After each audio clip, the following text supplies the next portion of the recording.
북한이 대한민국의 무인기가 평양 상공에 침투해 삐라를 대량 살포했다고 주장했습니다. 우리 군은 사실 여부를 확인해 줄 수 없다는 게 공식 입장인데요. 김열수 한국군사문제연구원 안보전략실장과 함께 관련 내용 짚어보겠습니다. 실장님 어서 오세요. 네, 안녕하세요. 네, 어젯밤에 관련 속보 보고 놀라신 분들 계실 것 같은데 네. 북한 외무성이 성명을 냈어요. 한국이 지난 3일과 9일 그리고 10일 이렇게 세 차례에 걸쳐서 평양에 무인기를 침투시켜서 이 삐라, 대북전단을 살포했다 이렇게 주장을 한 거거든요. 예. 구체적인 내용 한번 짚어주시죠. 예, 북한 외무성의 그 공식적인 성명을 발표를 했죠. 그래서 그 성명 내용이 모든 공격 수단들은 임의의 시각에 적각 전투 태세를 갖추게 될 것이다라고 예. 하는 내용이었는데 뭐 주권을 사수하고 안전수의 방아쇠는 주저없이 당겨질 것이라는 것이 여기에 성명의 그 주 제목이라고 볼 수가 있습니다. 그래서 이것을 이제 정치 군사적 도발 행위로 규정을 하면서 적극적으로 이제 여기에 대해서 북한이 경고 없이 대응을 하겠다. 이제 일종의 최후 통첩을 이제 했다라고 볼 수 있는데요. 예. 그러면서도 이제 거기 북한 상공에 떴던 무인기하고 그 무인기에서 삐라를 뿌리는 거하고 그리고 네. 이제 삐라를 담은 통 네. 이 세 종류를 공개를 했지요. 예, 맞습니다. 최후 통첩이다라고 말씀을 해주셨는데 네. 북한이 중대한 정치, 군사적 도발로 간주한다면서 대한민국이 멸망을 재촉하고 있다 이렇게 거친 위협까지 퍼부었어요.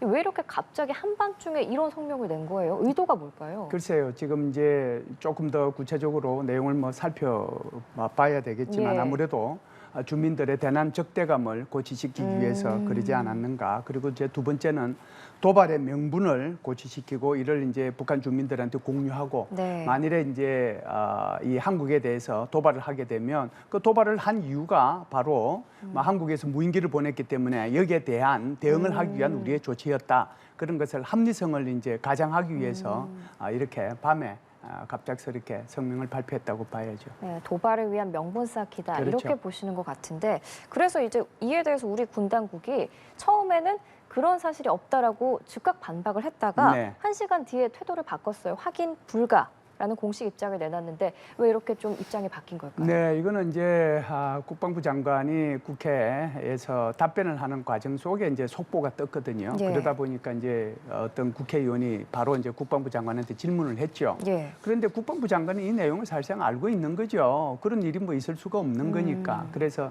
처음에는 이제 그렇게 군에서 보낸 적이 없다라고 이제 확실하게 얘기를 했는데 사실상 나중에 이제 이것이 도대체 어떻게 된 건지 거기에 대한 여러 가지 이제 회의들을 참모들을 통해서 아마 한 것 같아요. 예. 그러면서 다시 이제 답변에 나서면서 지금 확인이 불가하다라고 이제 얘기를 했죠. 사실상 우리가 그냥 생각해 보면 세 가지 가능성이 있거든요. 예. 그래서 그 세 가지 가능성이 첫 번째가 군에서 보냈을 것이다. 예. 두 번째는 이제 아마 민간 단체에서 보냈을 가능성도 있다. 예. 그리고 이제 마지막으로는 북한에서의 자작극을 이제 한 거다. 이렇게 예. 이제 볼 수가 있는데 지금 이제 국방부의 생각을 보면 군에서 뭐 보냈다 안 했다 또는 뭐 민간 단체에서 보냈다 또는 뭐 북한의 자작극이다 이게 대해서 확인해 줄 수 없다라고 얘기했거든요. 그래서 이것은 전략적 모성을 이제 유지하기 위해서 이런 발언을 하지 않았나라고 이렇게 보죠. 세 가지 가능성 말씀해 네. 주셨어요. 첫 번째 군에서 보냈을 경우, 네. 또 두 번째 탈북민 단체가 보냈을 경우, 그리고 세 번째가 자작극, 북한의 자작극일 가능성. 네. 그래서 이 세 가지 가능성을 모두 열어놓게끔 전략적 모호성으로 확인 불가 입장을 군이 보여준 건데 그러면은 여기서 북한의 자작극의 가능성은 얼마나 되는 거예요? 제가 볼 때는 자작극일 가능성이 굉장히 농후하지 않는가 이런 생각을 해요. 그럼 세 가지 가능성 중에 이 자작극의 그렇죠. 가능성이 제일 높아요? 네, 이제 그게 왜 그러냐 하면 10월 3일 날 그리고 10월 9일 날 그리고 이제 10일 날 이렇게 이제 세 번에 걸쳐서 이게 무인기가 왔다는 거잖아요. 예. 그런데 왜 그러면 10월 3일 날 그리고 10월 9일 날 온 것에 대해서는 아무 말 안 하다가 예. 10월 10일까지 이제 다 오고 난 뒤에 이제 예를 들어서 여기를 대해서 이제 외무성 성명을 통해서 발표를 했느냐 거기에 네. 대한 의문점이 우선 하나 있고요. 두 번째는 이게 지금 어디서 살포가 됐느냐 하면은 북한의 노동당 청사가 있는 그 상공에서 이제 이게 살포가 됐거든요. 예. 서울 기준으로 따지면 한 180km 내외 정도가 될 겁니다. 예. 그러면은 거기까지 정확하게 거기 무인기를 보내가지고 그 상공에서 직접 이렇게 뿌릴 수 있는 그런 것들이 정말 쉬우냐? 그 예. 굉장히 어려운 거란 말이죠. 어. 그래서 이런 것들을 보면 뭐 당연히 이제 군에서는 안 했을 거고 민간 단체에서도 정확하게 그곳을 보내서 그렇게 했을 거라고 그렇게 상상하는 것은 어렵거든요. 예. 그리고 이제 야밤에 이걸 정확하게 촬영을 해서 이걸 이제 발표를 했단 말이죠. 그래서 이런 것들을 보면 북한에서 3일 날, 9일 날 이렇게 한 것도 그냥 가만히 있다가 이걸 이제 10일 날까지 하는 것을 보고 이것을 발표했는데 북한의 그 평양 상공의 대공망이라고 하는 것은 우리가 이제 뭐 사드나 또는 무슨 뭐 천궁 투난 이런 대공 미사일은 별로 없지만 사실상 대공포 같은 경우에는 촘촘하게 박혀 있거든요. 예. 그렇게 박혀 있는데 거기에 이제 레이더 같은 것들도 있을 텐데 이런 것들을 전혀 탐지하지 못하다가 갑자기 지금 이제 3일날, 9일날, 10일날 이렇게 있었다라고 얘기하는 거거든요. 이제 제가 볼 때는 뭐 자작극일 가능성이 굉장히 농후하지 않겠는가 그런 생각은 해요. 지금 실장님께서는 북한의 자자극 가능성을 네. 굉장히 높게 보시는 거고 지금 저희가 화면을 통해서도 계속 보여드렸는데 사진을 또 공개를 했거든요. 네네. 그 무인기 사진이랑 전단 막 떨어지는 사진, 묵훈통 사진 이런 거를 보여줬는데 이게 이 사진만 보고도 무인기 여부를 좀 확인할 수 있는 건가요? 좀 흐릿하던데. 네, 저는 이제 뭐 무인기 전문가가 아니라 예. 정확하게 얘기할 수는 없는데 제가 이제 아침에도 여러분들한테 이제 예, 제 지금 화면에 나오고 있네요. 예, 제가 예. 지인들한테 이제 여러 가지 저와 관련된 내용을 이제 이 공유를 했거든요. 예. 정보 공유를 했는데 이제 저쪽에 좀 아시는 분들 얘기로는 저게 이제 스카이 공구.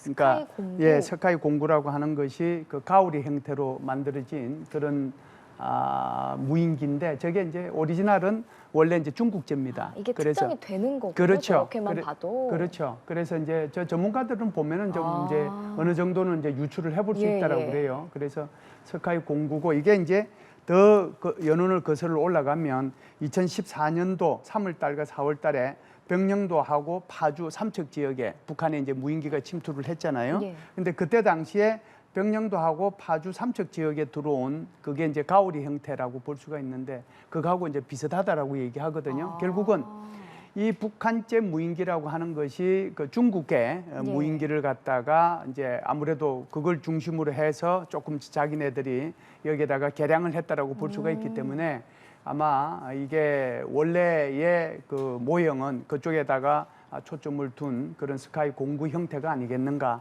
그렇게 이제 추정을 하죠. 네, 알겠습니다. 또 북한이 이 성명 발표 이후에 1시간 있다가 쓰레기 풍선을 또 살포했거든요. 네네. 너무 자주 보네요. 올해만 벌써 28번째 정도 되는 것 같은데 이것도 뭐 보복 차원이라고 봐야겠죠. 이거는 뭐 여기에 대한 보복이라고 저는 보지는 않아요. 그래요? 예, 뭐 어떻게 보면은 이제 1대1 이런 개념일 수도 있는데 예. 사실상 북한이 지금 대남풍선 보내는 거 보면 예. 사실상 우리가 뭐 예를 들어서 이제 시민단체에서 안 보내도 지금 보내고 있는 예. 거거든요. 그러니까 거의 보면 대남풍선 보낸 것을 일상화한다라고 볼 수가 있는데 무게도 작게 그리고 이제 자주 그리고 숫자는 적게 예. 뭐 이렇게 해서 보낸단 말이죠. 그거는 이제 결국은 이제 한국 국민들을 이제 귀찮게 만드는 거고 한국 국민들로 하여금 지금 현 정부에 대해서 비판을 하도록 만드는 거고 예. 그걸 통해서 남남 갈등을 일으키는데 그 목적이 있기 때문에 그렇게 해서 계속해서 대남 풍선을 보내고 있다 이렇게 볼 수가 있죠. 대남 풍선은 이번에 뭐 보복 차원이 아니라 남남 갈등을 유발하기 위한 또 다른 차원이다. 그렇죠. 이렇게 보시는 거고 네. 북한이 좀 전에도 말씀을 드렸지만 이번 이 성명 발표가 네. 최후 통첩이다 이런 점을 강하게 경고를 하면서 어떤 군사 도발의 명분 쌓기라고 말씀을 해주셨어요. 네네. 그럼 앞으로 또 어떤 행동을 취하게 될까요? 예, 북한이 이제 이번에 발표한 것이 외무성 성명이잖아요. 외무성 성명하고 담화하고 좀 차이가 있는데요. 성명이 더 높은 네, 거죠. 성명이 좀 높은 거죠. 왜 그러냐면 담화라고 하는 것은 비공식적인 거거든요. 그리고 이제 자유롭게 자신의 의견을 이렇게 내는 것이 담화라고 한다면 성명이라고 하는 것은 굉장히 공식적이에요. 예. 그리고 더 중요한 것은 명확한 메시지가 담겨 있다는 거거든요. 그래서 이제 외무성 성명을 보면 이제 결국은 최후 통첩성 이런 이제 성격을 가지고 있다라고 봐야 되는데 예.